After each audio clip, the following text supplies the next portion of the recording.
Então, gostaria de estar chamando agora, primeiramente, o nosso pastor sênior da Palavra Church, pastor Júnior Sarmento,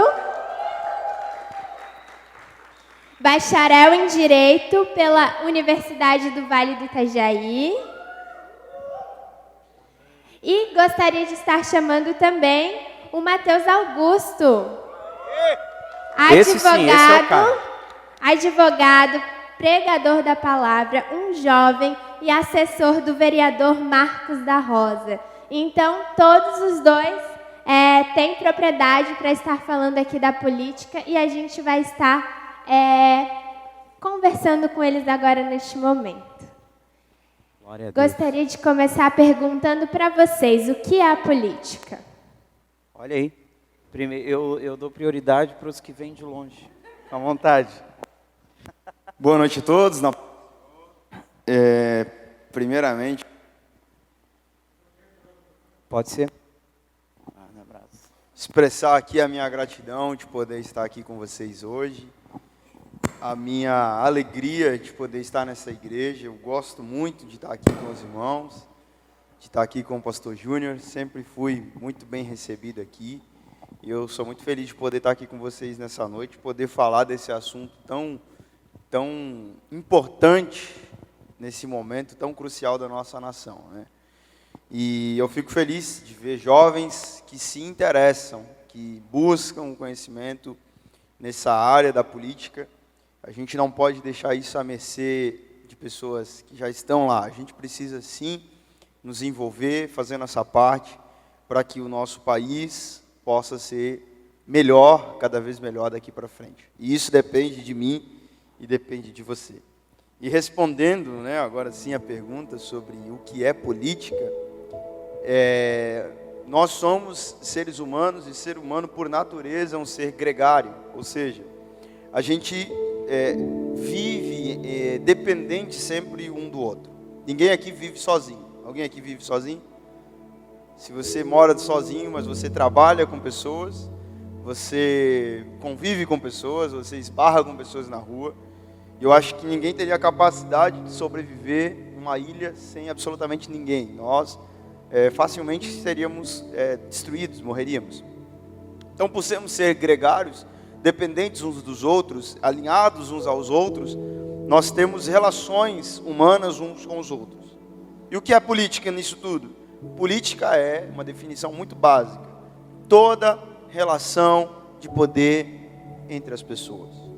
Então, qualquer relação de poder entre as pessoas é política. A política é quem está lá no cargo, deputado estadual, federal, não. Toda relação de poder, ela é uma relação política. Quando você é filho, a relação da sua mãe com você é uma política. Quando você é casado, que você não se manda mais, é política também. Então, toda relação de poder, pastor da igreja, é uma política. Toda relação de poder entre as pessoas é uma política. Seu chefe, seu gerente, uma amizade às vezes. Então, quando você está tendo uma relação com um ser humano, estando abaixo, estando acima, você está sendo uma pessoa política, um ente político, você está fazendo política. E aí, claro, nós temos a política como instituição, que daí sim, os presidentes, deputados e tudo mais. Mas, a grosso modo, política é toda relação de poder. Então, não gosta de política, então você não gosta das pessoas, porque a política está em todos os lugares, em todos os ambientes que a gente vive, e nós precisamos nos aprender a nos adaptar a essa política em todos os cenários.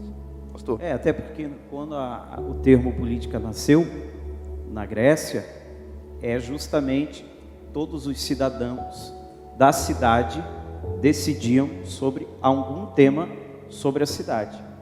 Então, políticos de polis, né? A cidade toda, todos os cidadãos, eles tinham voz ativa para decidir. Depois, com o tempo, isso foi se transformando no que nós temos hoje.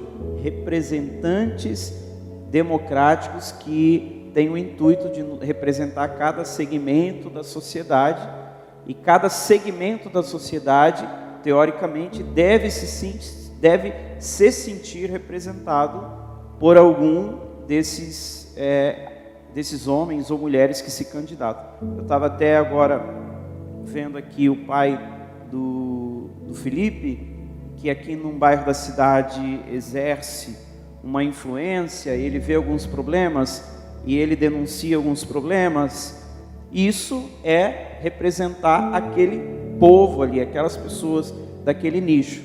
E com certeza, ele daqui a pouco, vindo às eleições municipais, se candidata a um cargo de representação municipal e vai poder representar aquelas pessoas. Mas isso veio com o tempo. Antes todos nós, todos nós não, porque eu não participei, mas todos que faziam parte da polis tinham o direito de se manifestar acerca da política. Hoje fica restrito esse assunto por conta de tantos escândalos, né? Mas como bem disse o Mateus, apesar em que pese nós temos escândalos e o teremos em todas as áreas da sociedade, a política ela é necessária. E não só é necessário a gente participar votando, mas é necessário a gente participar se candidatando. Porque chegando lá, naquele dia em que uma pauta importante vai ser votada sobre ideologia de gênero, sobre aborto, sobre legalização de drogas, é o seu coração cristão que vai estar votando. Não é somente um cidadão que vai estar votando, mas o seu cidadão, o seu coração cristão. Por isso que a gente não pode ficar com medo. Isso já aconteceu no princípio do Davi. Todos ficaram com medo do Golias, ninguém enfrentou. Mas Davi foi lá e disse: no nome do Senhor eu vou. Ele foi e venceu. Então nós não podemos. A vermelha tu deixa para o Mateus. Não quer água. Ele foi lá e venceu. Então nós não podemos nos intimidar. Pelo contrário, se nós gostamos, desenvolvemos interesse pelo assunto, vamos nos aprofundar mais e vamos nos envolver mais para que nós estejamos lá naquelas cadeiras também. Amém, glória a Deus. Já recebam aí. Vamos para a próxima pergunta, que é: a política pode interferir no cristianismo no Brasil? Com toda certeza, né? Sempre interferiu e sempre vai interferir dentro das nossas igrejas, né? A política, ela determina absolutamente tudo sobre as nossas vidas e em especial sobre as nossas igrejas. E basta um decreto, como a gente viu ano passado, aliás, 2020, um decreto de um governante estadual fechou todas as igrejas do estado. Isso, claro, né? Cada estado, né?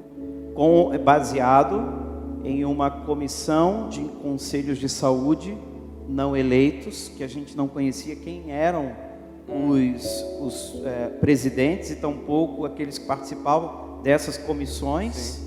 Que baseavam essas decisões. Então não precisou fazer muita coisa, não precisou nem botar a polícia na rua, não precisou fazer nada. Um decreto fechou todas as igrejas. Então a política sim influencia muito. Nós só estamos de portas abertas porque o nosso estado, nossos governantes hoje permitem, né, de certa forma, mas um decreto é suficiente para inibir todo o funcionamento da igreja no nosso tempo. Então, sim, com certeza, a política interfere na igreja como instituição, interfere na igreja como ideologias. Por causa da política, nós podemos ter aí pautas, né, ideológicas avançando nos nossos congressos que afetam a nossa fé, afetam a nossa moralidade, como, por exemplo, o casamento homossexual. Por causa da política, em alguns países, é obrigado que um pastor, como o pastor Júnior, faça um casamento, porque senão ele está sendo preconceituoso. Então, interfere sim, em todos os sentidos. O judiciário, né, interferiu nessa questão no Brasil, sim, porque ela não passou pelo Congresso. Mas poderia passar e eventualmente acontecer de poderia ser passar, obrigado. Mas eles não passaram justamente porque existe uma bancada evangélica grande. Isso. Então não iria passar. Então eles foram via judiciário e o ministro Barroso, que foi advogado já dos LGBTs, já era quando advogava a causa LGBT, depois alçado a ministro do STF, fez com que o casamento homossexual fosse normatizado. Então eu vejo cada vez mais a política tentando intervir naquilo que a gente faz dentro da igreja. Isso. Essa semana em Blumenau, um jornaleco, né? Você acompanhou? The Intercept. Ah, o The Intercept. Fizeram a manifestação lá? Hã? Fizeram a manifestação lá? Manifestação não. Não teve na frente da igreja. Não foi. Porque teve... Conta a história dele. Então, o jornal, eles ficaram incomodados com a revista da Escola Bíblica Dominical. Porque na revista da Escola Bíblica Dominical dizia coisas contra essas pautas progressistas, contra a ideologia de gênero nas escolas, contra isso. E o jornal querendo ensinar a igreja sobre o que ela podia ou não podia falar numa escola bíblica dominical. E agora imagine isso dentro da política, né? E quantas pautas estão paradas no Congresso nesse sentido, querendo interferir naquilo que a gente pode ou não pode fazer, pode ou não pode falar. Ou seja, sim, a política interfere muito na nossa igreja. Aí eu recebi um banner aqui sobre esse assunto da igreja que tu congregas em Blumenau. Recebi um banner que a comunidade LGBT ia fazer um ato de manifesto na frente da igreja. Até perguntei para alguns pastores de lá se houve, ninguém falou nada, então não houve. Graças a Deus não deu nada. Ainda não. Mas respondendo aqui a questão da Ana, curiosamente essa semana eu recebi essas imagens. Existem 1.659 projetos, uma parte arquivada, outra sem tramitação em Brasília, que são contra a família, valores cristãos e a pregação do Evangelho. Projeto de Lei 0558/2017 institui o banheiro unissex. Em escolas, repartições públicas, meninos e meninas usarão o mesmo banheiro. Blumenau. Crianças, já tem em Blumenau. Blumenau. Esse ano ainda em Blumenau, numa escola, foi inaugurado um banheiro unissex. Fizeram uma festa de inauguração de um banheiro unissex na escola em Blumenau, com plaquinha e tudo. E aí o nosso vereador lá, o Marcos da Rosa, foi para a tribuna. Desceu o sarrafo. Hã? Desceu o sarrafo. Bateu, né? Obviamente, defendendo, porque, meu Deus, gente, ainda é uma escola pública ainda. Né? O camarada vai fazer uma inauguração, postaram no Instagram. E a OAB aplaudindo. E a OAB aplaudindo. O presidente da OAB, que não se sabe para onde vai o dinheiro das anuidades. Outra polêmica. E gente, numa escola pública. Né? E aí, graças a Deus, nós temos representante lá em Blumenau para defender. Né? Embora nós temos alguns, mas um se posicionou, defendeu. No outro dia, quando foram lá, tiraram a plaquinha, tiraram tudo. Não, é só um banheiro comum, não é nada demais. Não. Aí fizeram, né, uma tapeada, mas poxa, fizeram inauguração, fizeram a plaquinha, postaram no Instagram. Quem que inaugura banheiro, meu irmão? Quem que inaugura banheiro e posta no Instagram? É porque eles estavam felizes com o avanço. Se fosse Bolsonaro inaugurando um banheiro, eles iam dizer: Bolsonaro inaugura banheiro, para que isso, né? Populista. Tanta gente que não tem um banheiro para usar, só o pinico.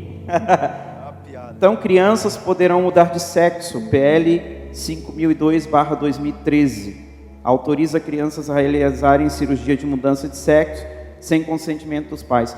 Isso aqui é PL. O que é PL? É projeto de lei. Projetos de lei que o deputado faz e passa por várias comissões dentro da Câmara de Deputados e depois vai a plenário. Aquilo que vocês veem de deputado falando e discursando já é a fase do plenário, já é a fase final de votação. Mas esses projetos estão em tramitação. Quando a gente diz em tramitação, é porque eles já começaram a fluir dentro do Congresso Nacional. PL 8035/2010, ideologia de gênero nas redes de ensino. Querem ensinar para as nossas crianças e adolescentes que eles podem mudar de sexo. Para isso, irão distribuir materiais e conteúdo. Mas Blumenau está virado num pangalho, velho. Ô, Jesus. Blumenau é porque eu sei, porque eu tô lá, eu trabalho lá, então eu sei como não, é que funciona. Não, graças a Deus aqui né? em Navegantes ainda não fluiu. Tu que pensa? Daqui a pouco tá aí.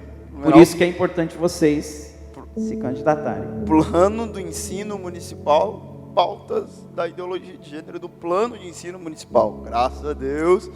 E nós temos nosso irmão Marcos lá também, que barrou né? Mas foi um escarçal, isso foi em 2017, se eu não me engano. A minha irmã Foi terrível. Eles foram lá na Câmara, ameaçaram o vereador de morte, porque eles queriam colocar no plano de ensino da educação. Engraçado que eles não querem falar com a gente, né, com adultos. Eles querem falar com as crianças, eles querem ensinar isso para as crianças, eles querem ensinar isso dentro da escola. E aí fizeram escarçal, ameaçaram de morte, foram lá na Câmara, fizeram protesto. Não, eles fazem pressão. Mas, graças a Deus, tem até um vídeo bem bacana, se desse para transmitir aqui, aquele último vídeo. Sim, passa para o WhatsApp de algum deles aqui. E graças a Deus foi barrado isso aí, as nossas crianças não foram tocadas com esse tipo de assunto dentro das nossas escolas. A minha irmã é professora da rede municipal de Itajaí de artes. Então tem uma pintora francesa que nunca conseguiu fama, mas depois dessas ideologias, por ela ser uma pintora homossexual, ela foi obrigada a falar dessa pintura em sala de aula. Fora o Romero Brito, que é cria também do Lula, né? O Romero Brito, que tem aí vários lugares, até ele fez uma exposição agora no Beto Carreiro esses dias, também é um pintor homossexual, gente que não teria talento nenhum para ser reconhecido se não fosse pela sua orientação sexual, e por isso são alçados à fama por essas corporações. Continuando só para a gente ir, PL 4.240/2021, liberação do roubo, projeto de lei que descriminaliza o furto de itens básicos de pegando no valor, que a gente já tem no ordenamento jurídico o princípio da insignificância. Ou seja, se você roubou algo muito barato, o Estado não te processa. Liberação da maconha, não digam amém. PL 514/2017, PL 7.270/2014, libera a produção, industrialização e comercialização em larga escala da maconha. Olha essa daqui, PL 4.257/2018, assédio religioso. Assédio religioso. Fica proibido atitudes de pregação religiosa que violem a liberdade de crer, do não crer e a privacidade em ambientes públicos e privados. Se de repente tua colega de trabalho está passando por um problema no casamento, vai falar de Jesus para ela, você está cometendo crime. Proibição de programas de evangelização em rádio e TV. 1, 2, 3, 4 PLs a esse respeito. 4, não tem só uma, tem 4. Então, aqui fica a pergunta, será que a política pode interferir no cristianismo? Mas olha, com certeza. Infelizmente está mais perto do que a gente imagina, né? Então, a gente precisa estar atento, porque às vezes a gente não vê essas informações, mas se a gente buscar, a gente acaba encontrando e está próximo. Não, é como o Mateus falou, basta uma canetada, entendeu? Um decreto e o povo que se vire para protestar depois. Isso aconteceu em vários países que são vizinhos ao nosso, aqui, o Chile. O Chile, a galera está quebrando tudo porque se arrependeu de ter votado na esquerda. A Argentina, gente, lugar lindo, lugar suntuoso, com palácios lindíssimos. A Europa no Brasil está lá quebrada. E o povo vai para a rua, mas não tem o que tire eles do poder. Uma vez que eles têm o poder, é como o nosso ministro Alexandre de Moraes. Uma vez que deram a caneta para ele está sentindo no poder e alguém, porque o Alexandre de Moraes, alguém está batendo nas costas dele dizendo, vai que eu tô alguém está dando suporte para ele. Então o poder, ele é muito grande. Eles só ficam com medo de uma coisa lá em Brasília, quando o povo vai para a rua, que nem aconteceu em 2013, como aconteceu agora. Por que eles não fazem mais? Porque o povo está indo para a rua. Então, se precisar ir para a rua, vá para a rua, para os seus valores e para a sua liberdade ser mantida. Para o próximo, Já tá? então. Existia política na Bíblia? E o que a Bíblia fala a respeito de política? Vamos lá. Existia política na Bíblia? Deixa eu achar a pergunta aqui. Existia política na Bíblia. A política sempre interviu na nossa vida desde a época, desde a antiguidade, desde o tempo bíblico, né? Então, por meio, como eu acabei de mencionar aqui, por meio de um decreto, nada mais assustador, por meio de um decreto, Sadraque, Mesaque e Abednego foram lançados dentro de uma fornalha. Por meio de um decreto, Daniel foi jogado numa cova de leões. Então, se existe política na Bíblia, existe política na Bíblia. Por meio de decretos, por meio de reis, por meio de Herodes, que foi um político da época, a nossa igreja primitiva foi perseguida. Nossos apóstolos morreram ao fio da espada, cerrados ao meio, arrastados pelas ruas da cidade.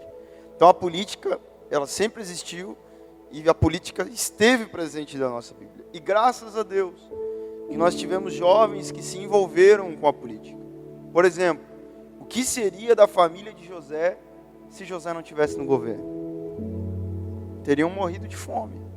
O que seria de Jerusalém se Neemias não tivesse naquele cargo comissionado de copeiro do rei? Então ele jamais, um cidadãozinho comum, ia conseguir ter acesso ao rei. Mas Neemias estava onde? Trabalhando num cargo do rei. Hoje nós chamamos de cargo comissionado, né? Mas ele estava trabalhando num cargo do rei, era copeiro do rei. E por causa do cargo que ele tinha, ele conseguiu interceder ao rei para que o rei liberasse ele para ir para Jerusalém e reconstruir a cidade, e ainda mandasse recursos para ele conseguir reconstruir a cidade. O que seria dos judeus se Esther não tivesse sendo a primeira dama, junto com seus, casada com o rei da época? O povo judeu foi decretado que teriam que morrer todos os judeus. Vamos lá, todos os crentes da Palavra Church vão ter que morrer. Mas graças a Deus que tinha a esposa do rei que congregava no culto de quarta-feira da Palavra Church. E ela intercedeu pelo rei e o rei poupou a vida do povo. Então o que seria desses povos, dos judeus, se não tivesse Deus levantado pessoas para estar lá? Nós vamos orar. Meu irmão, tem hora que orar é bom, orar é sempre bom.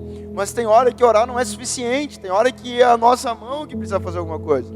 Quando Deus disse para Moisés, vocês vão atravessar o Mar Vermelho, não adiantava Moisés gritar, orar, fazer um culto, pular, rodar. Não, Deus disse para ele, toca nas águas. Porque tem hora que é a hora da gente orar, tem hora que é a hora da gente jejuar, tem hora que é a hora da gente fazer as nossas partes espirituais, mas tem hora que é a hora de tocar na água. Porque se não tocar na água, o mar não vai se abrir. Então, há um momento que Deus quer nos usar diretamente, estando nesses cargos, nessas posições. Então havia política e só houve salvação para o povo de Deus, porque o povo de Deus estava com pessoas lá que Deus colocou no lugar certo para cuidar deles, estar nesses cargos políticos envolvidos com a política nesse tempo. Acho que o pastor pode também complementar esse assunto. É verdade. E todo governo ele é instituído por Deus. Todo governo é da vontade de Deus.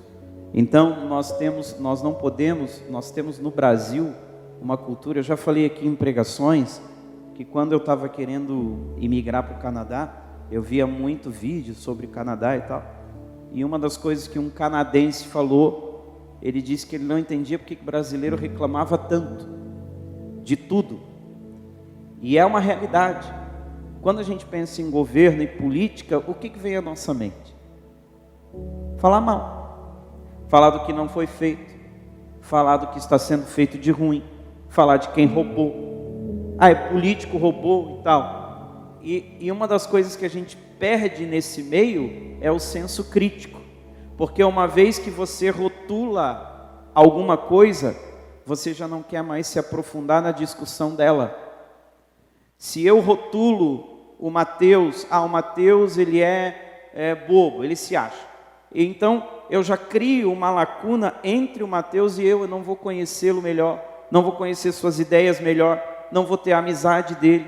Então, nós temos que tirar os pré-conceitos que existem sobre política, sobre governos, saber que isso é algo que remonta a nossa história, como bem falou o Mateus, de todos esses exemplos, e um cristão infiltrado no lugar certo, na hora certa, faz muita diferença.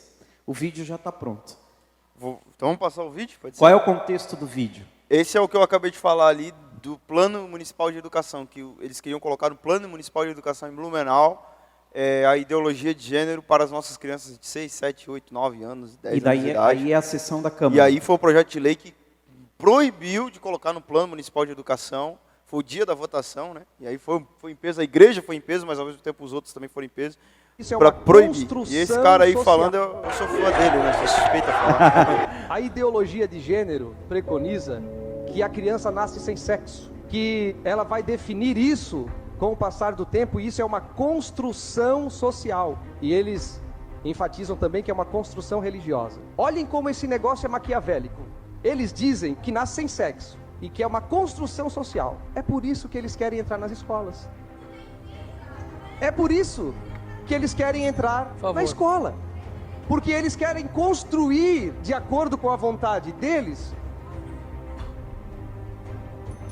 não os filhos dos outros. Não são os filhos de vocês, são os filhos dos outros que vocês querem fazer isso. Porque a tartaruguinha aqui, as duas tartaruguinhas que foram apresentadas, infelizmente elas vão morrer de velhinhas e não vão gerar filhotinhos.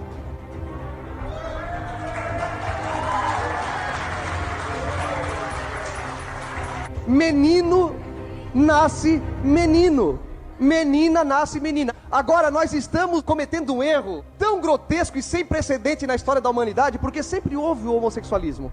Só que nunca chegou-se a essa situação de fazer cirurgia de mudança de sexo, como aconteceu com um menino na Austrália, que foi diagnosticado com disforia de gênero. Aí fizeram a mudança de sexo no menino, só que depois de 2 anos, com 14 anos portanto, ele descobriu que era menino sim, de fato, como tinha nascido. E agora não queriam mais fazer a cirurgia para fazer o menino voltar a ser menino de novo. Olha que confusão! Vocês têm que respeitar. Nós não admitimos. Eu fui o autor, mas eu faço questão de dizer que muitos vereadores aqui subscreveram o requerimento. Portanto, foi uma ação conjunta da Câmara Municipal, do Poder Legislativo Municipal, que aboliu, que excluiu do Plano Municipal de Educação a ideologia de gênero. Portanto, que cumpra-se a lei. E nós não admitimos a ideologia de gênero, não tem amparo científico e vocês precisam respeitar. Fazem um ciclo de palestras, promovem um ciclo de palestras na escola e levam palestrantes ideólogos de gênero. E levam palestrantes que são ativistas de gênero. Ora, vocês não suportam o contraditório. Nós vamos promover uma ação conjunta aqui para fazermos um debate com vocês. Vamos fazer um debate com adultos, não com os nossos filhos, com as nossas crianças. Vamos fazer isso.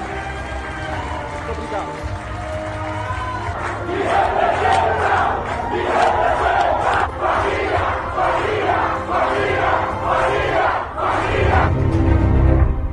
Isso de um lado, né? Do outro lado tá a galera lá dizendo, vai morrer, vamos na tua casa te matar. Foi muita ameaça de morte, foi um negócio cabuloso. A Câmara foi tomada nesse dia, faz uns 2, 3 anos, foi um negócio absurdo que aconteceu ali. Mas graças a Deus vencemos. Esse projeto passou e a ideologia de gênero não está em Blumenau e não vai entrar em nome de Jesus por um bom tempo. Amém. É o que ele falou ali, o homossexualismo sempre existiu, gente. Só que o que é complicado é que eles querem colocar isso na cabeça das nossas crianças de 6, 7 anos. Querem discutir isso com crianças, como foi dito ali. Não é uma conversa de adulto. Vamos conversar com adultos, vamos conversar com os pais. Não, eles querem conversar com as crianças. E é covardia, né? É covardia. E graças a Deus nós estamos aí bem representados nesse sentido. Até porque a criança não tem maturidade para isso. A gente viu ali o menino, aquele ali que ele citou foi menino na Austrália, mas tem vários casos de pessoas que passaram por cirurgia de mudança de sexo e depois se arrependeram.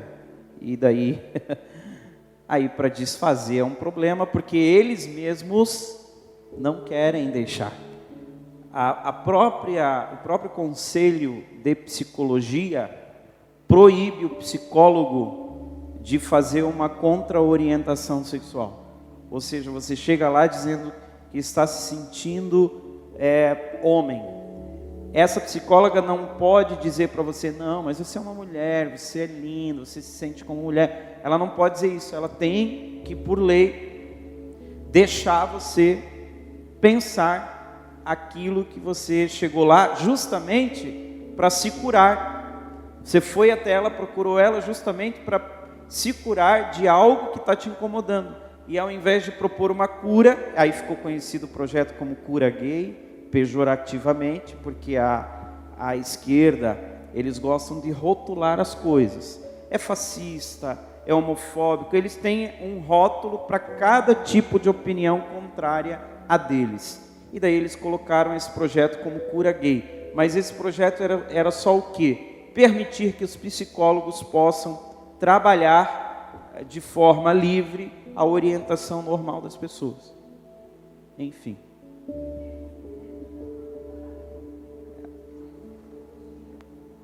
A participação era no fim, mas enfim.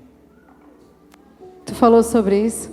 Faculdade, quando eu cursava psicologia, proibido, sala de aula, a instrução que foi dada para nós, que nós alunos de psicologia, nós não podíamos ajudar nenhuma pessoa que viesse pedir ajuda na questão de orientação homossexual. Então, se chegasse para nós, poderia ser denunciado e a carteira seria cassada. Então, nós não poderíamos, e muito menos falar sobre Bíblia. Então, imagina um médico que a esquerda comece a pegar no pé de que não pode mais fazer cirurgia nos rins. Sei lá, a esquerda começou a ter ideia de que não pode mais fazer cirurgia nos rins. Aí chega alguém com um rim lá no hospital, o médico não pode colocar a mão por conta de uma lei. Isso é, no mínimo, uma aberração. É verdade. Fora toda a questão de saúde, né? Essa questão aí de cirurgia. Com certeza. Que compromete bastante. Vamos para a próxima, então. O Estado é laico? Vamos lá. Estado laico, né? A gente costuma muito ouvir isso, né? O Estado laico. O Estado, sim, no Brasil nós temos adotado como Estado laico. Mas vamos explicar primeiro o que é um Estado laico. O Estado laico é um Estado que não tem nenhuma religião oficial. O Brasil, quando se tornou Brasil, sempre foi um país católico, mas com a Constituição de 1944, eu acho que, se não me engano, foi estabelecido então um Estado laico. E o Estado laico é um Estado que ele não tem uma religião própria, ou seja, nós não somos católicos, nós não somos evangélicos, nós não somos espíritas. Ele não tem uma religião. Ele dá abertura para que as pessoas tenham cada uma a sua religião, sua própria convicção de fé. E ainda dá o suporte para as religiões, dando leis e amparo para a religião. A nossa Constituição tem no preâmbulo a palavra Deus. Então, isso, para muitos, tira o Estado laico, porque está a palavra Deus ali, mas já foi vencido no STF, outros tempos do STF, né? Se fosse hoje. Se fosse hoje, já teriam que ter tirado, mas em outros tempos do STF, de permanecer ali, porque Deus é no sentido, não diretamente o Deus da igreja evangélica, ou Deus da igreja católica, mas o Deus no sentido de totalitário. Então o Estado é laico porque pode todas as religiões, e o Estado também dá suporte, como por exemplo o artigo 5º, ele diz, é inviolável a liberdade de consciência e de crença, assegurando o livre exercício dos cultos religiosos e garantindo na forma da lei a proteção aos locais de culto e as suas liturgias. Então a nossa igreja ela é protegida, amparada pela lei, ela é institucional, tem CNPJ. Então nós temos liberdade para cultuar, mas o Estado não toma nenhum partido. Só que tem um detalhe aí que nós temos que diferenciar, que é importante que você preste muita atenção, porque a gente ouve muitas pessoas falar, o Estado é laico, mas existe uma diferença entre laicidade e laicismo. O Estado laico é o Estado da laicidade, ou seja, o Estado não tem nenhuma religião, você pode ter a religião que você quiser. O laicismo é o Estado contra a religião, antirreligioso, tolerante ou intolerante religioso. Nicarágua. Hã? Nicarágua. França, principalmente a França, acho que é o maior exemplo. O que é isso? Você pode fazer culto Você pode ser crente, você pode ser católico, você pode ser o que você quiser, você pode ser de qual religião você quiser. Só que você não pode falar para mim. Você não pode sair na rua evangelizando.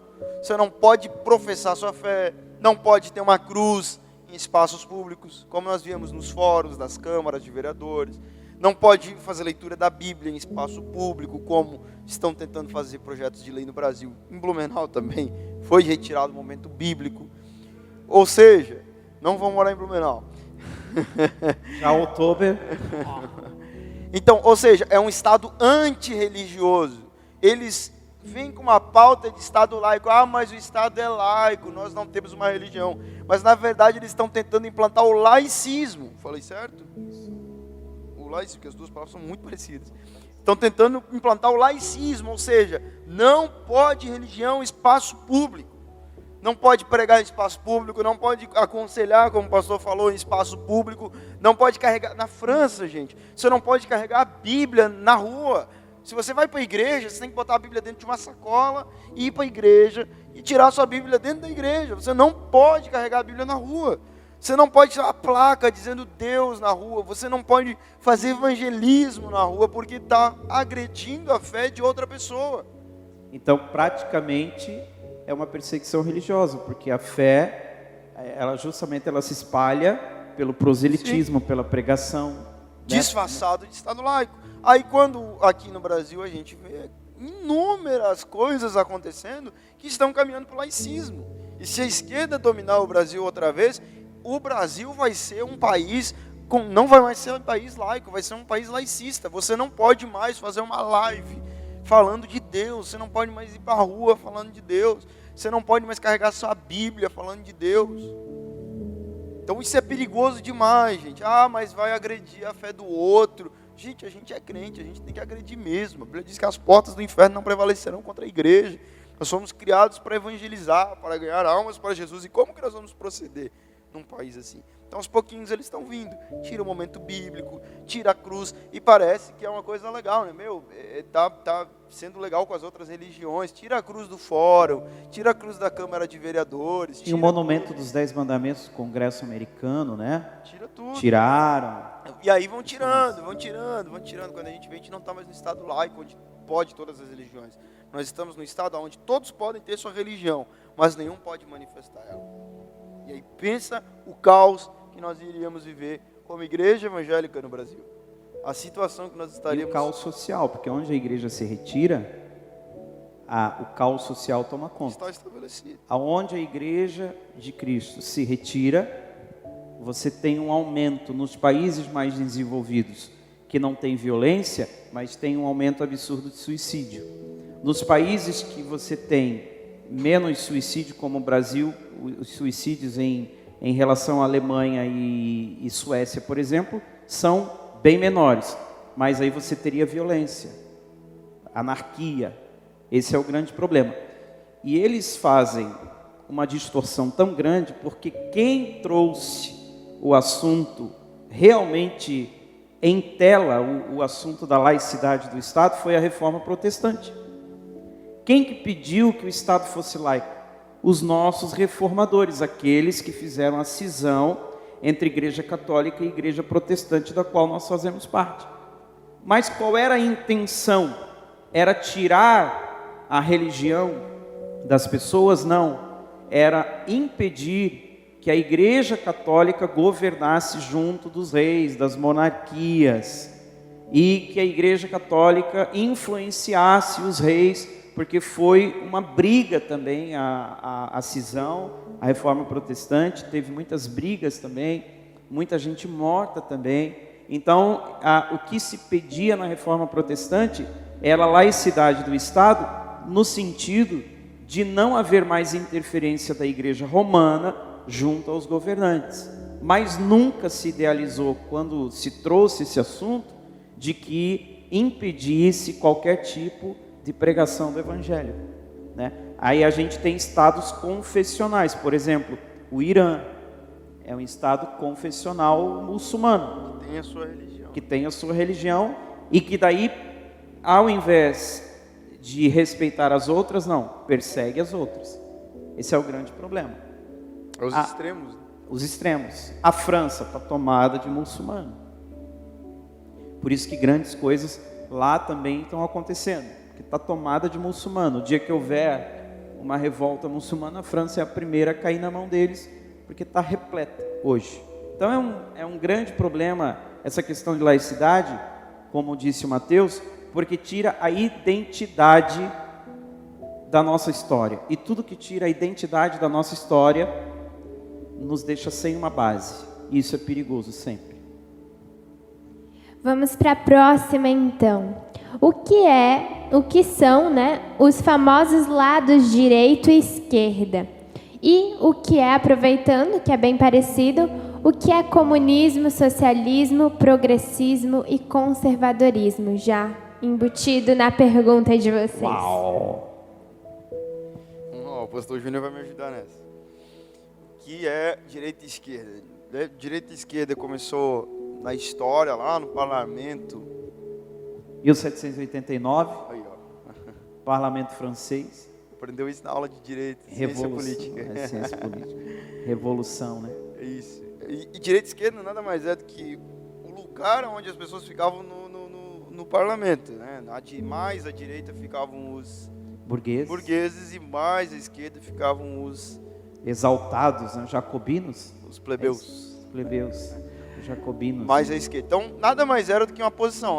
Os mais pobres ficavam mais à esquerda, os mais ricos ficavam mais à direita. Então, e aí que surgiu a famosa direita e esquerda. Isso lá no parlamento francês, na Revolução Francesa.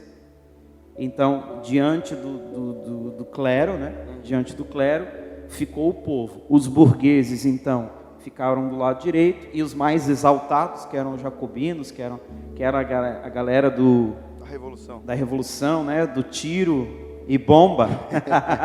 Do tiro e bomba, Boladão ficava mais à esquerda. Ficava mais à esquerda. E daí surgiu esse termo, que daí, como o Mateus vai abordar,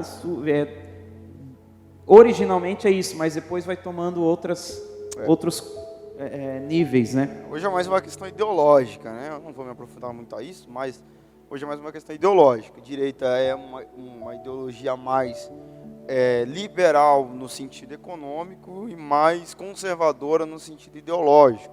A direita, a grosso modo, acho que seria mais ou menos isso. Ou seja, conserva as ideologias, família, essa ideia mais conservadora que a gente defende tanto aqui dentro da igreja. Já a esquerda, eles já são, em tese, mais conservadores economicamente, onde Estado máximo, né, tudo é do Estado, e são liberais, absolutamente liberais no sentido ideológico, ou seja, você pode fazer o que você quiser, você pode casar com quem você quiser, se você quiser ter relação com homem, mulher, com animal, pode fazer o que você quiser, que você está à vontade. Desde que o Estado te controle, a tua vida privada é um problema teu. Nós não temos valores morais. A esquerda é assim, nós não temos valores morais. A gente só quer controlar o Estado. E aí tem o centro também, né? Que o centro é no Brasil, né? Um movimento do Brasil. Que o muro, né? O muro é de Satanás, né? Que nada mais é do que aqueles que aonde está dando praia eu vou, né? Tá bom para cá, eu vou para cá. Tá bom para lá, eu vou para lá. Então eles não são nem de direita nem de esquerda, eles são suscetíveis a qualquer movimento. Para onde está melhor, onde dá mais dinheiro, em tese, é para lá que eles vão. Vocês querem justamente. Então, o que acontece? Originalmente é isso. Quem estava na Revolução Francesa, à direita na Assembleia do clero, eram os burgueses, então eram famílias mais conservadoras, justamente pelo seu histórico, famílias conservadoras da Europa, que eram os burgueses, e na esquerda, mais o povão, os operários, aqueles que não tinham acesso a tanta educação, enfim. Essa briga original, ela começa ali, esquerda e direita. Depois de um tempo, tanto na Europa quanto no Brasil hoje, os termos variam demais. Por exemplo, na direita brasileira, o que é a direita brasileira hoje? São pessoas que são reunidas de diversos setores, que estão reunidos em torno de um nome do presidente atual Jair Messias Bolsonaro. Por que o Bolsonaro conseguiu arregimentar a direita? Porque ele pegou aquele povo que possui como regra maior os valores morais, ou seja, cristãos, nós, valores morais. A gente não liga para a arma. Poucas pessoas são cristãos e armamentistas, a gente não liga para isso. Mas tem a galera do armamento, que ele também trouxe para perto. O cara do armamento não liga nem para a questão moral e nem para a questão agrícola, mas dentro da nossa direita hoje também tem os produtores rurais, o agronegócio. O cara que é crente não sabe nem plantar uma árvore, não sabe nem plantar um feijão, não está nem aí para o agro, mas as agendas estão juntas. As agendas dos valores estão juntas dentro do espectro da direita. Por quê? Por que o cara do agro está na direita?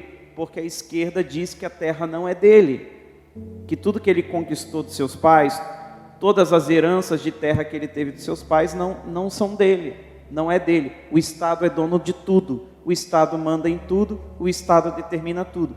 Então, todo mundo foi sendo empurrado para a direita. Hoje a gente tem uma direita ampla, grande no Brasil, coisa que era impensável há 5, 6 anos atrás, que o nosso pensamento era todo de esquerda.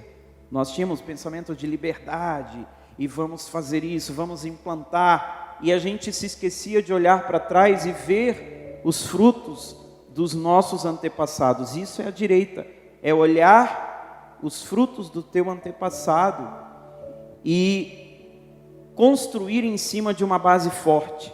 A esquerda não, a esquerda ela vem, implode todas as bases e ela constrói uma outra.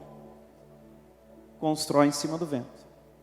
Enquanto a direita constrói em cima de valores que já existem. Então é isso, em grosso modo, que hoje tem sido a nossa luta aqui no Brasil. Aí tem o progressismo que vocês perguntaram, a questão do liberalismo. Liberalismo é liberalismo econômico. Então, cada um por si. O Estado não manda na economia e não interfere na economia, interfere o mínimo possível. Progressismo são pautas progressistas, aquelas pautas que querem fazer com que a esquerda tem muito disso. Pautas de esquerda, pautas progressistas, e que nós já falamos aqui exaustivamente. Isso é o progressismo, o liberalismo, e dentro disso tem o conservadorismo, que somos nós, que acabamos por negar e combater todas essas pautas. Eu acho que é isso.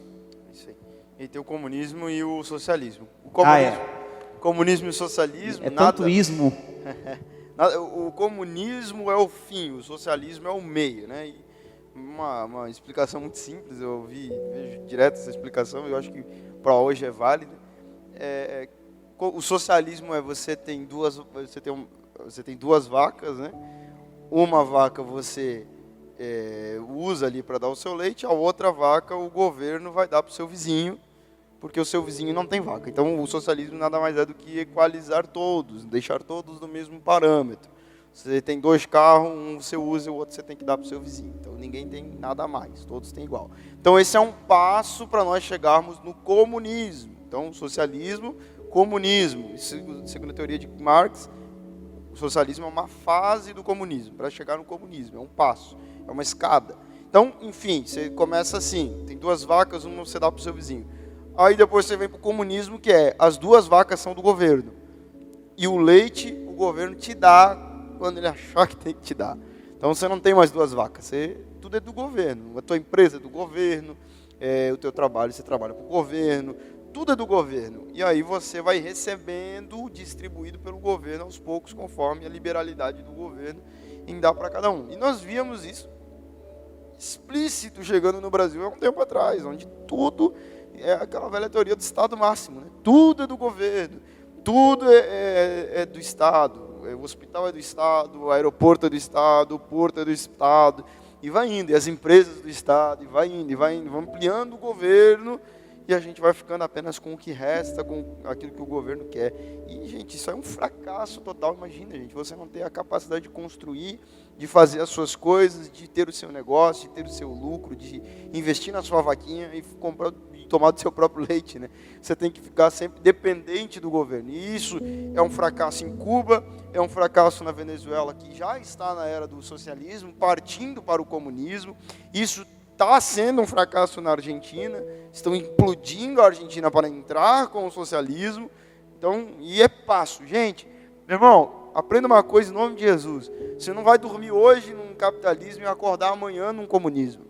Não vai votar amanhã no Lula e segunda-feira vai virar tudo comunista. Não é assim que as coisas funcionam. Eles estavam 14 anos no governo. Você acha que eles não poderiam ter feito isso antes? Não fizeram por quê? Porque é um passo. Vai indo, vai implodindo as empresas, vai tirando o poderio das empresas, vai sugando o país, vai aumentando a estatal, o Estado, para daí então dar um passo forte. Então é uma construção. Então o que você está fazendo hoje é o que você vai votar amanhã, vai resultar nos próximos 40 anos da sua vida. Não é para ano que vem, é para os próximos 40 anos. Você já vai estar com o netinho já. E a gente pensa assim, o que isso impacta na minha vida? O teu celular é capitalista, a tua internet é capitalista, teu tênis é capitalista. Alguém capitalista fez para vender para você.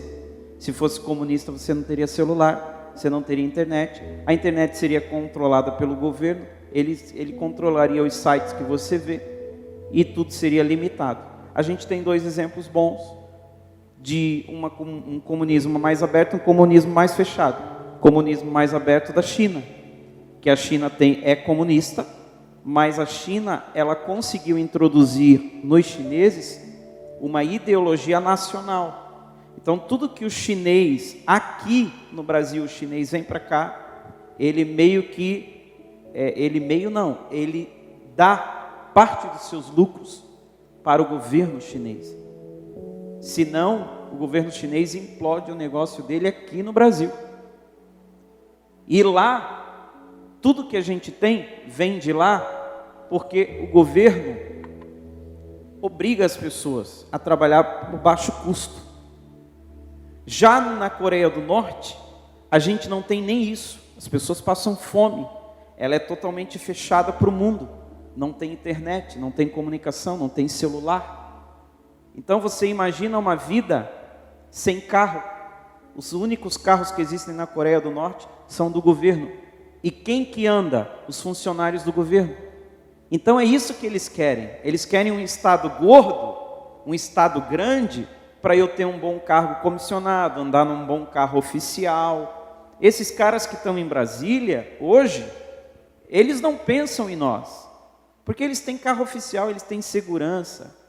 Uma sala de um ministro do STF, um gabinete de um ministro do STF, é do tamanho dessa igreja. Um gabinete. Os funcionários, eles não abrem porta. Um ministro do STF não pega a mão na maçaneta para abrir uma porta, tem alguém abrindo a porta para ele. Então vocês acham que esses caras, eles vão querer perder isso? Não, eles vão querer aumentar isso. Por isso, a custo de quê? A custo de quem? A custo de nós. Entendeu? Aí por isso que eles querem implantar o que estão implantando. Porque quanto mais gordo o Estado for, quanto maior o Estado for, dá para eu colocar a minha irmã, meu irmão, minha sobrinha, tudo amiguinho do rei, lá, ganhando dinheiro. Foi isso que a gente viu no Mensalão, no Petrolão, na Eletrobras, A gente tem uma estatal para fazer trem-bala. Vocês acreditam? Alguém já viu um trem-bala no Brasil? Pois a gente tem, o governo tem uma estatal para fazer trem-bala. Só na música. A gente tem uma estatal para fazer camisinha. Funcionários do governo só para fazer camisinha, tu acredita nisso? O povo para... Enfim. Essa próxima pergunta é bem legal. Como proceder com pautas que confrontam a nossa fé? Devemos discutir? Olha aí. Um blumenauense vai saber te responder, porque lá eu vou te dizer, né? Cidade grande. Tá difícil, né, rapaz? Tá difícil. Aqui no interior não tem essas Tem coisas. essas coisas aqui no interior. Desculpa, qual que é a pergunta? Eu me perdi. Que confrontam a nossa fé. Devemos discutir na escola, em alguns lugares.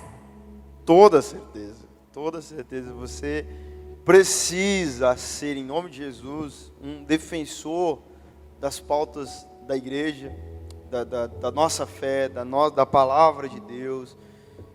A gente, por muito tempo, ficou calado dentro da igreja, pregando nos nossos púlpitos. Mas nós precisamos urgentemente sermos defensor na faculdade, sermos defensor nas escolas, sermos defensor nas ruas.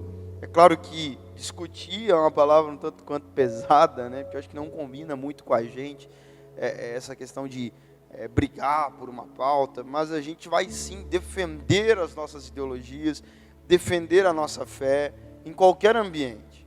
Então a gente não pode aceitar tudo, engolir tudo. Primeiro a gente tem que estar bem, né, fundamentado na palavra de Deus. Você tem que procurar conhecimento, você tem que procurar estudar. Estuda, gente. Estuda esse viés político, esse viés de ideologia, estuda o feminismo, estuda essas ideologias marxistas, estuda o comunismo, estuda o socialismo, se aprofunde nesses conteúdos, não para que você se torne mas para que você esteja preparado. Essa semana, agora eu terminei de ler o Manifesto Comunista, porque vai gerar um conhecimento para que eu possa atacar a gente. O livro mais importante do comunismo hoje, no meio dele está escrito que para chegar ao comunismo precisa ter a destruição das famílias, essa base familiar. Então gera argumento para que eu possa lá na frente, numa eventual discussão, ou uma eventual conversa, discussão, não me entenda mal, mas uma eventual conversa, poder discutir, conversar e mostrar qual é a verdade. E convém dizer que a maioria das pessoas que defendem feminismo, defendem ideologia de gênero, não sabem nem defender os seus próprios argumentos. Muita gente. Esses dias eu vi uma live lá de um garoto que a moça, eu sou feminista, daí ele perguntou quais são os 3 pilares do feminismo, e ela não sabia responder quais são os 3 pilares do feminismo. Então lá eu acho que a esquerda é boa, tá? Então me prova um país comunista que a coisa está dando certo. Não vai saber dizer, então você tem que estar preparado. E sim, você tem que ser um defensor do Evangelho onde você estiver, um defensor da Bíblia. Você não é defensor do Bolsonaro, eu não sou defensor do Bolsonaro, você não vai me ver sendo um ídolo, ele não é meu ídolo. Eu, embora declare meu voto a ele, apoio a candidatura dele, acho que para esse momento do Brasil, não sei nem se eu posso falar isso aqui, mas para esse momento do Brasil é muito importante a chegada dele lá. Mas ele não é meu ídolo, mas agora a Bíblia é a minha ordem de fé e de conduta, e eu vou defendê-la até o fim. A ideologia da palavra de Deus, e se ele está alinhado com a ideologia da palavra de Deus, com aquilo que Cristo diz, eu vou estar alinhado com esse pensamento. Então nós devemos ser defensor da palavra de Deus, defensor de Cristo, porque a direita, a esquerda erra. A direita e a esquerda têm seus homens falhos. A direita e a esquerda têm seus caminhos errados. Mas a palavra de Deus está acima de todas as coisas. E é por ela que nós vamos defender, por ela que nós vamos brigar, por ela que nós vamos entrar na guerra que for e vamos estar sempre fundamentados nas Escrituras Sagradas. Número, gênero e grau. Amém. Vamos lá para a última, para a gente já ir para algumas perguntas. O cristão deve seguir todas as leis, inclusive leis antônimas à fé cristã. Como proceder com a perseguição política cristã? Eu ouvi uma frase esses dias, eu não posso falar quem falou, porque senão dá um problema, mas o pastor Júnior, depois de conversa. Mas enfim, uma frase bem legal. A Bíblia, a nossa crença, a nossa fé, é esse microfone, essa linha reta, à direita e à esquerda, elas serpenteiam sobre essa linha chamada palavra de Deus, a conduta cristã. Então a direita, ela serpenteia, ela passa em cima das nossas ideologias. Por exemplo, defender a família, contra o aborto, contra a liberação das drogas, Então elas passam por cima das nossas ideologias. A esquerda passa por cima das nossas ideologias. A curva é maior dessa serpente, mas ela passa. Por exemplo, social, a parte social da esquerda, embora há muita crítica, tem muita coisa também que a gente não pode jogar fora. O assistencialismo, ajudar as pessoas necessitadas, isso é uma pauta nossa, da igreja. Então a esquerda, querendo ou não, serpenteia sobre as nossas ideologias. A curva deles é um pouquinho maior, a direita passa um pouquinho uma curva menor, mas eles serpenteiam sobre as nossas ideologias. Só que mais importante do que aquilo que passa por cima das nossas ideologias é a nossa fé, é Cristo Jesus. Então, se a direita convergir ou não convergir, a esquerda convergir ou não convergir, o político A ou B convergir ou não convergir com a nossa fé, nós vamos ficar com a palavra de Deus. É clichê, mas é verdade. Nós não somos de direita nem de esquerda, nós somos do alto. Nossa fé vem de cima, o nosso reino não é desse mundo. Se um ganhar, o outro ganhar, nós ainda acreditamos que o céu nos espera, e isso é o mais importante. Então aqui na terra nós vamos defender, não é direita nem esquerda, nós vamos defender a palavra de Deus, que vamos defender os princípios do reino de Deus sobre as nossas vidas. E se eventualmente aquilo que está sendo posto bater de frente com a nossa crença, com a nossa fé e com a nossa ideologia, nós vamos ficar com a nossa fé. E eu não admito alguém dizer, não, mas eu vou ficar com a lei, porque a gente tem que obedecer a lei do homem. Se fosse obedecer a lei do homem, os nossos apóstolos não teriam morrido por causa de defender a nossa fé. Foram apedrejados, mortos ao fio da espada, porque eles entenderam que maior do que qualquer ideologia humana é a palavra de Deus. Então nós temos que morrer, se preciso for, para defender, não um A e nem o B, para defender a palavra de Cristo e a verdade de Cristo que habita dentro de nós. Glória a Deus, falou tudo. Essa interação da igreja com o Estado, nós estamos falando aqui no âmbito da cidadania. Nós vamos votar no âmbito da cidadania. Mas essa interação da igreja com o Estado, ela deu certo durante muitos anos, porque o objetivo do Estado foi entender que a igreja é um ativo social importante dentro de qualquer sociedade em que ela se estabelece. A igreja faz a diferença, a igreja transforma pessoas, a igreja transforma condutas, e a palavra de Deus nos ensina a respeitar essas autoridades no Senhor, como bem disse o Mateus, no Senhor. Se for fora da palavra, então nós ficaremos com a palavra, e todos aqueles que são mártires, todos aqueles que sofrem por uma causa, sofrem porque acreditam.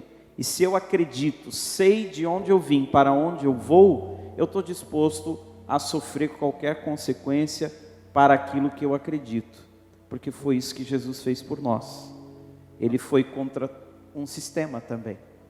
A Constituição dizia que Sadraque, Mesaque e Abednego tinha que se dobrar diante daquela estátua. Não é a Constituição, a lei. A lei. Então, mas entre se dobrar a lei do homem e a ou lei sofrer de Deus, as consequências, eles ficaram com a lei de Deus e não se dobraram, e Deus esteve com eles na fornalha. amém. Perfeito. Vamos para as perguntas então. Vamos lá. Diante de tantas opções, como diferenciar quem são os honestos?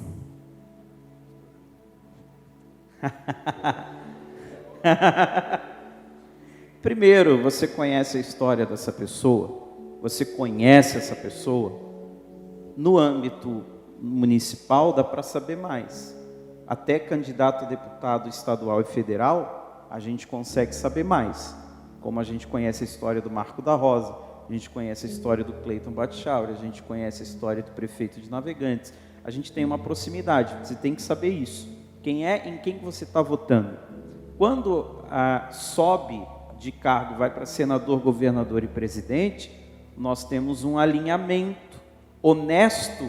Você não vai saber se a pessoa é, até ela chegar lá. E se ela está lá, ela já provou que é ou que não é. Então, são questões de observação. Candidatos tem muitos, muitos que vão dizer que são honestos, mas vão chegar lá e não serão. Mas não tem problema, tá tudo bem. Gente, deixa eu dizer uma coisa para você que vai até parecer uma heresia, mas é uma verdade minha, tá? Minha. Júnior, revista e atualizada. Não é...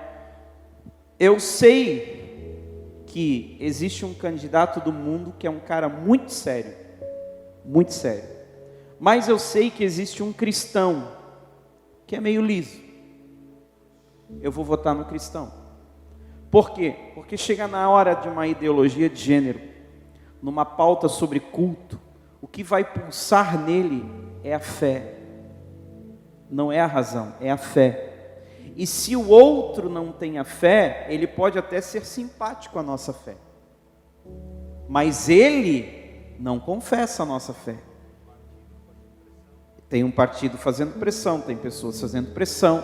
Então é muito mais fácil ele ceder por tudo isso que o Mateus acabou de falar. A pessoa acredita naquilo que ela está fazendo. Então, o Davi era imperfeito. Se a gente olhar a vida de Saul e Davi, Saul, de homem de estado, ele era o mais perfeito. Não matou tanta gente, não era um cara sanguinário de guerra, mas ele era um cara que não obedecia a Deus. Já Davi era sanguinário, tinha sangue nas mãos, adulterou, mas era um homem segundo o coração de Deus. Então o que a gente tem que ver é aquilo que vai chegar lá, e ele vai falar na frente dos microfones, como fez o Marco aqui. Eu não concordo com isso pela minha fé. Isso que ele fala na frente dos microfones é a verdade do coração dele. E é nisso que a gente tem que votar.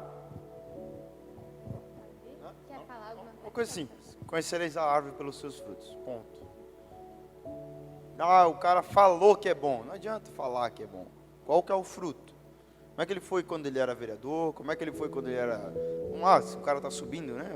Era estadual e agora quer ser federal. Como ele foi como estadual? Ele era federal e quer ser senador. Como ele foi como federal? Ele quer ser presidente, era governador. Como ele foi como governador? Conhecereis as árvores pelos frutos. Se o cara defendia a fé quando era um vereador, ele vai defender a fé quando ele for... Se for fiel no pouco, ele vai ser fiel no muito. É bíblico. Ponto. Então, olha o histórico, o fruto, e você vai saber o resultado. Embora haja depravação do ser humano. Todo mundo é passível de ser falho e acabar nos decepcionando. Se decepcionou, não vota de novo, que está tudo bem. Até porque a linha é muito tênue, tá? A gente tem o costume de olhar de fora e achar assim, o cara está envolvido nisso, o cara assinou tal coisa, mas no dia a dia de você ser um deputado, um vereador, tu assina muita coisa, tu tem que decidir muita coisa, e a linha é tênue, tu tem que ficar muito ligado para não cometer nenhum erro.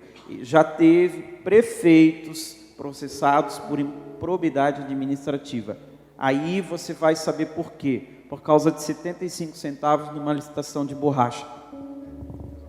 Então tem que fazer uma análise muito criteriosa, né, daquilo que está se passando, né, na hora de se governar.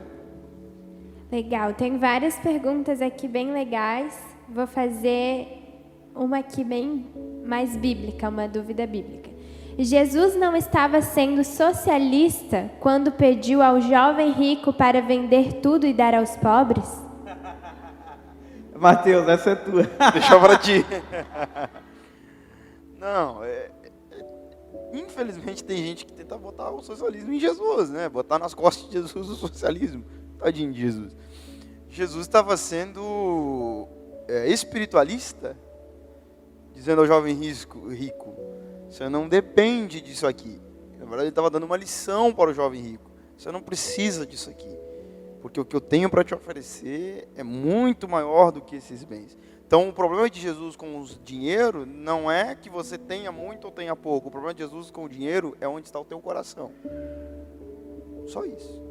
Mas ele é rico, não vai para o céu. Não vai para o céu se o coração dele estiver na riqueza. Então, essa é a ideologia de Jesus. E aí vem alguns que dizem que Atos, ali o povo vendia tudo que tinha e dava aos pobres. Por que eles vendiam tudo que tinha e dava aos pobres? Porque na crença deles, naquele momento, era que Jesus iria voltar daqui a alguns dias para eles, naquele momento, naquele cenário. Sem ter essa visão ampla que nós temos da Bíblia hoje. Então Jesus iria voltar semana que vem. Na cabeça deles era assim. Então, gente, se eu sei que Jesus vai voltar semana que vem, eu vou vender tudo, vou para o céu. Entendeu? Então, na cabeça deles era isso. Hoje a gente tem um entendimento mais amplo, embora a gente saiba da evidência da volta de Jesus, mas a gente tem um entendimento mais amplo e a gente já não... As pessoas não estão mais tão ansiosas como eles estavam naquele momento. Então, assim... É porque fazia pouco tempo que Jesus tinha ido e aquela fé ainda estava muito viva. Exatamente. Um princípio que a gente aprende na interpretação bíblica é não colocar demandas sociais do dia de hoje nas escrituras. Isso não existe. Então, não adianta eu olhar com olhos de feminista para a Bíblia, olhos de segregação social, racial para a Bíblia, porque isso são demandas de hoje.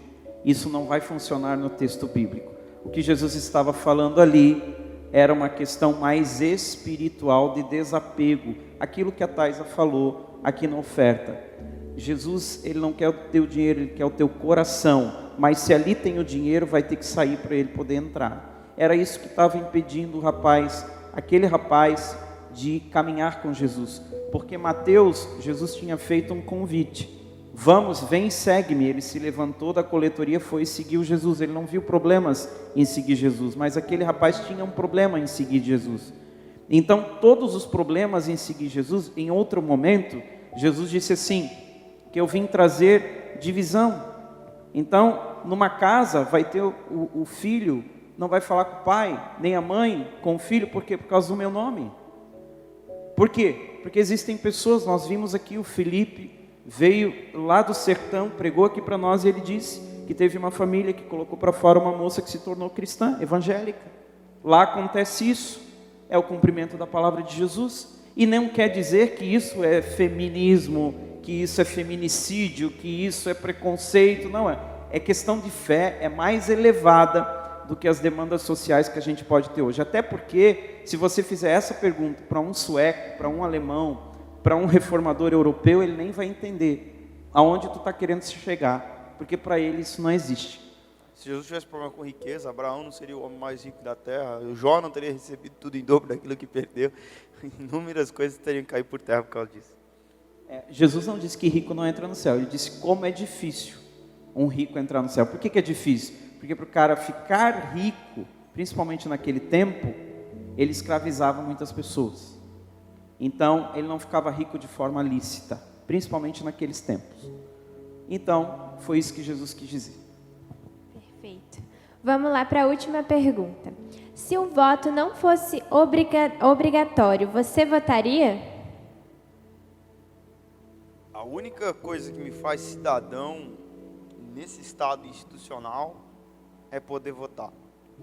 Eu não posso aprovar um projeto, nem lançar um projeto, não posso fazer absolutamente nada. A única coisa que nós podemos fazer é votar.